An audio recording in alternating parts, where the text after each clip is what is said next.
Now that the European leagues are finally drawing to a close, it's time to look at who have been some of the best over the course of the season.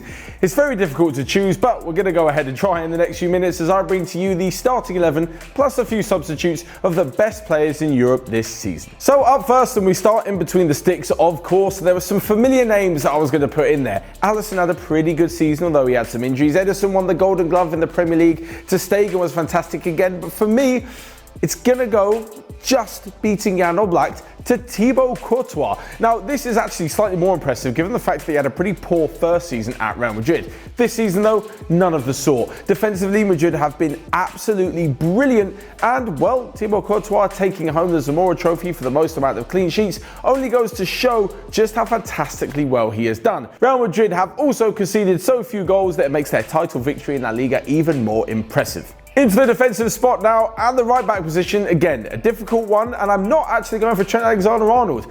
The reason being is because it's a bit too obvious and easy to choose a few Liverpool players. No, instead I'm going to go for Leicester's Ricardo Pereira. Often seen as quite an underrated right back, but definitely one of the best in the league, and what a fantastic season he had.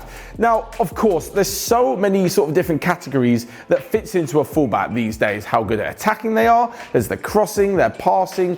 Some of them even get quite a few goals, and you've got the defensive work. Can they get up and down? Are they good as a wing back as well? Ricardo Pereira fits it all, and in fact, he had the most tackles per 90 minutes out of anybody across all of Europe's top 5 leagues this season.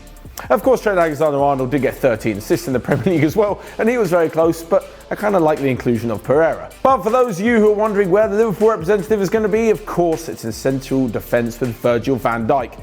Was he as good as last season? I actually think he was. Yes, Nicola Pepe dribbled past him, so what? He was still an absolute rock in defence for Liverpool, who obviously had an unbelievable season in the Premier League, coming up with 99 points, and let's not forget that Virgil van Dijk scored 5 goals as well in the Premier League. Like, really chipping in with some good goals as well. He's been such a master at the back for Liverpool, and honestly, when we're talking about the best defenders, the most consistent, the best players in Europe, it's pretty difficult to leave him out. And alongside Virgil van Dijk, there have been quite a few contenders for the centre-back spot this season. One of them being David Alaba. Now, there have been loads of good defenders. I just think he's a really good shout because, well, he moved from a left-back position to the centre-back position and did pretty well at Bayern, but no, he isn't the partner for Virgil van Dijk. That goes to Sergio Ramos. I mean, look what the guy's done at 34 years old. He's practically taken on the mantle of being the key man at Real Madrid, aside from Karim Benzema. He got into double figures from being a centre-back, scoring free kicks and penalties and headers galore, led them to their 34th title in La Liga, and, well, Ramos has just been incredibly reliable for Real Madrid the whole season. Of course, when it comes to the Champions League, it may be a little bit difficult for them to overturn that first leg defeat to Manchester City, but even if they don't do so, I still think he's had a pretty spectacular season, and he is the other centre-back. And at left-back, there's really only one answer for me, and we're talking about David Alaba and how he was forced out for the left-back spot, and that's because there was the rise of a known Canadian like Alphonso Davies. What a season he has had. Talk about Ricardo Pereira on the other side, by the way, being able to defend and attack. Alphonso Davies has got all that and more. He's like the road runner once he gets going. Incredible energy, fitness, athleticism, brilliant dribbling, a fantastic final ball, and he can score a few goals as well. That's probably what you'd expect from a player who started his career as a left winger, as a left forward, and then eventually moved back to a left back.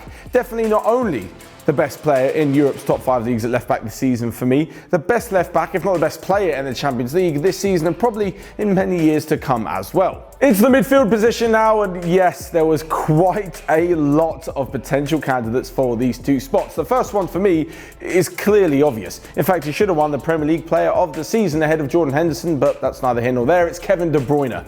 20 goals in the Premier League. 20 assists in the Premier League. 13 goals. An incredible season for Manchester City. And Kevin De Bruyne, he's the best central midfielder in the world. I know you guys are going to disagree, which is why you can let me know your thoughts in the comment section down below, and smash the subscribe button whilst you're at it. But alongside Kevin De Bruyne, as I mentioned before, there were a lot of names, some of which have made it to the bench. So stick around to the end of the video to see who's made it onto the substitutes list. But there was the likes of Casemiro, Fabinho, Kovacic, Luka Modric, Milinkovic-Savic. So many have been so good, but I'm going to go with Joshua Kimmich. Yes, I know, another Bayern Munich player. It's because they've been that good this season.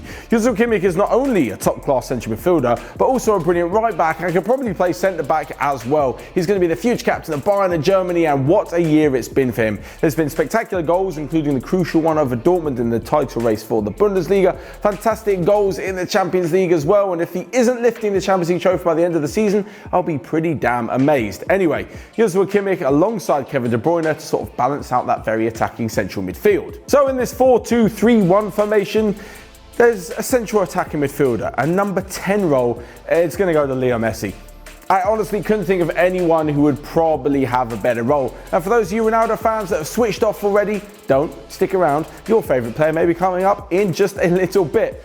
Leo Messi finished top of the La Liga charts of goals scored and assists. In fact, he broke his own record of assists in La Liga, and I mean, there's just not much more you can say. If you're picking a team and you're going to have a creative player at number 10, he's kind of the guy that you want. Into the front three though, and we'll start on the right hand side, and again, much like everywhere else, and especially with, it seems to be attackers these days, there's so many names that I could have put in the list, but because they're not in this video, it doesn't mean I've forgotten them. It's just, well, I can't really mention them all.